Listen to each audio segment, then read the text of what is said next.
Today is April 13th, 2020.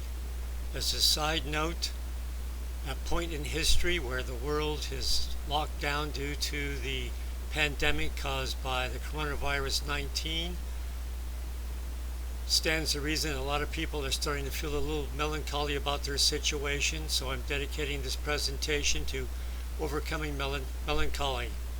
My name is Charles Suter, and my main message here is that melancholy is temporary and it's curable. That's the good news.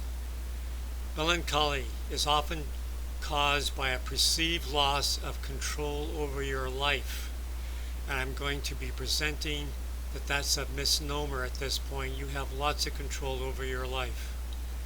Proposition number one: melancholy is just a mild form of depression with these symptoms. Most people who feel depressed feel helpless, hopeless, and purposelessness.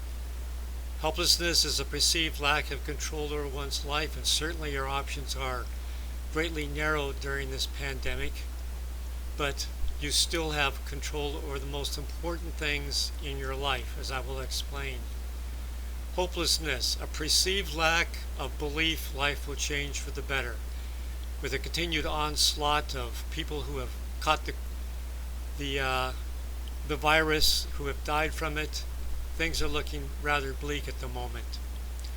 Purposelessness, a perceived lack of purpose, a meaning to life. This is something you get to choose. Dr. Viktor Frankl, a survivor of the Nazi concentration death camps, observed that the people who tended to survive were those who had a reason to live, a purpose. People who had a why to live tended to survive. Proposition number two: melancholy can be overcome with these willful actions. First, exercise what you do have complete control over. You have complete control over your mental disposition, your frame of mind, your attitude. Control that. Next, develop a positive habit of seeking the good in every situation. It may be hard to do now with the onslaught of bad news. It's up to you to find the silver lining. Next, mindfully inject meaning into each day. You have a lot of time in your hands. You can only vacuum the rug so many times.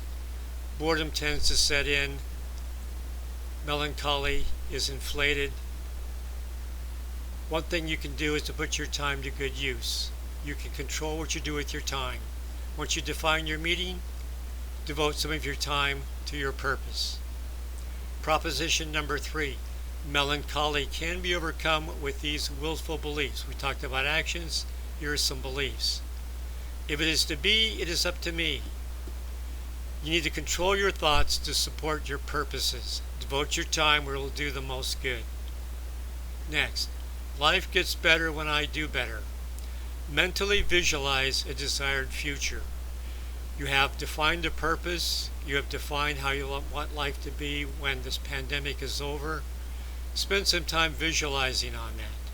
Put your time to good use. Next, I act as if I am happy. You don't have to be happy in order to feel happy.